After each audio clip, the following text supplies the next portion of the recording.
Olá, seja bem-vindo ao número 18, onde vamos falar sobre as técnicas de memória virtual.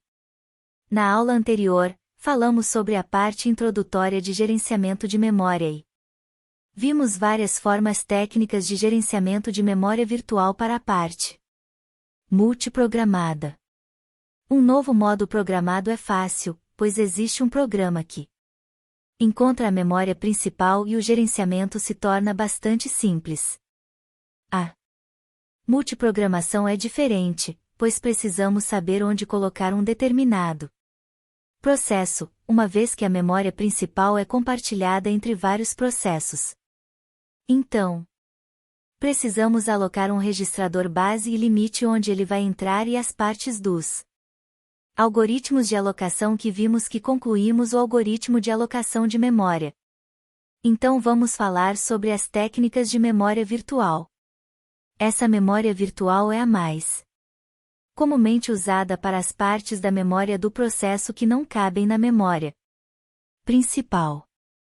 O problema é que existe uma infinidade de processos e a soma total do tamanho desses processos não pode ser transportada e colocada na memória principal. A solução é a memória virtual, onde preenchemos somente as partes que de fato estão sendo utilizadas pelo processo na memória principal e o resto fica na memória secundária, muitas vezes chamada de memória swap. Essa técnica usa a memória secundária como se fosse uma creche para o processo. Essa seria a introdução à memória virtual, tentando alocar todos os processos concorrentes na memória principal. Essa seria a técnica definição da técnica da memória virtual do processo em 10 virtuais e não físicos.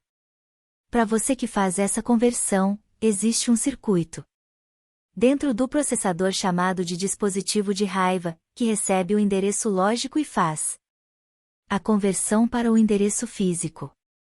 Há duas técnicas principais de memória virtual. A primeira é quebrar o tamanho do processo em páginas, como um livro grande, e cada página conterá uma parte do processo. Existe então um mapeamento que é feito no disco e essa conversão do endereço lógico para o endereço físico. Este texto trata sobre mapeamento de memória, especificamente sobre como a memória física é mapeada para a memória virtual através de uma tabela de páginas. Ele também discute algumas questões relacionadas ao gerenciamento de memória, como a busca sequencial ou binária, o deslocamento dentro de uma página, a fragmentação interna e a eficiência da leitura. O texto menciona que a tabela de página é grande e precisa ser gerenciada de maneira eficiente pelo sistema operacional, e que o uso de memória virtual pode causar uma sobrecarga para o sistema operacional.